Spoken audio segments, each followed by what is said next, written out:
taking shots at the enemy. I'm gonna make it to the top, leave a legacy. If I got something to say, you better let me speak. Turn it up a new degree, bitch, you ain't seen anything. I pop off with the new rock, electronic, blow the sonic roof up. I'm too honest when I take a few shots. They're too toxic, need to take the noose off. And you cannot save me, 'cause I don't need saving.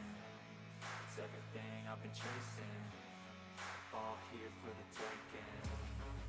Don't wanna test your luck with me, I think I've had enough disease. I'm sick of all the bad thoughts, people who are half-nots. You are not as tough as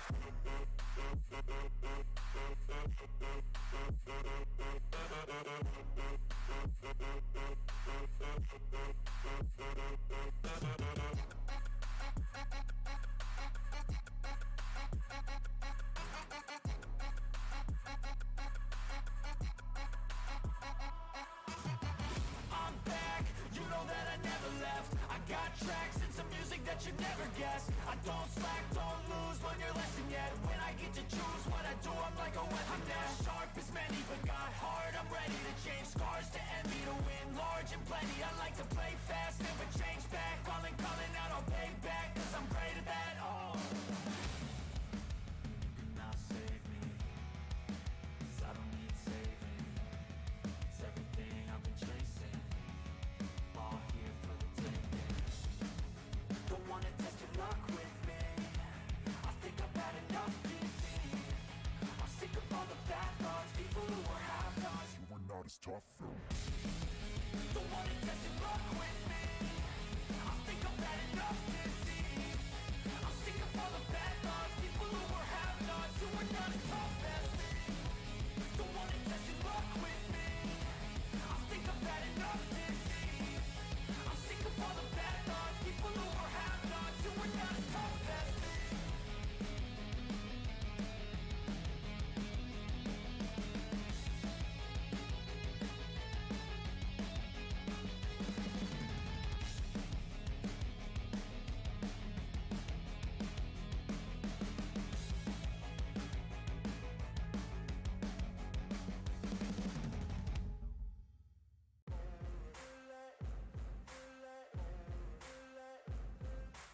Ain't no motherfucker in this world could do it like me. Open up your eyes and insert a little rising. You don't have to love me, you don't have to like me. Got enough love in myself, in my psyche. You should have the same in your brain nightly. If you wanna taste, bitch, you can fucking try me. If you wanna hate, bitch, you know where to find me. And if you're going hate this, you can fucking bite me. I'll be cruising in my lane fast, call it high speed. I've been working hard, yeah, I've been working nightly. If you think you'll win, ha, not fucking likely. I be taking shots, yeah, cold-blooded, icy. Watching numbers grow is what I call sightseeing. In the front row, run it up when they hype me. The following grows, they know how to ignite me. Call me CEO, I've been running shit right, see. And I ain't playing games, I create my own lane, making pleasure out of pain, turning losses into gains, I'm the boss, I'm making change. I've been rocking this exchange, popping off and risking things, gonna make a fucking name. I just wanna be famous, but I don't want that cheap fame. No, I'm not that vain, I just wanna be greatness. I just wanna be greatness. I just wanna be greatness. I just wanna be greatness. Ain't no motherfucker in this world could do it like me. Open up your eyes and insert a little rising. You don't have to love me, you don't have to like me. Got enough love in myself, in my psyche. You should have the same in your brain nightly. If you wanna taste, bitch, you can fucking try me. If you wanna hate, bitch, you know where to find me. And if you're going hate this, you can fucking bite me. Okay, I'm going off every chance I get. I don't really take a loss, well, I'll admit. That's why I'll make it to the top, yeah, I commit. And no, I'm never getting lost, I get after it. Investing in my own stock, cause it's faster than any crypto hits go, let me spend. Everything that you see is something I invent. And it's only a percent. I'm gonna take shots. If I miss all, forget it. I'll take a fat loss just to learn all that's in it. I'm taking snapshots, learning how to fall and get it. I'm getting back up, always stand tall, don't sweat it. I never back up, I don't miss a thing or regret it. I'm always learning, you could call me academic. I'm always working, never been apathetic. Bad energy is like a poison, needs some antiseptic. Ain't no motherfucker in this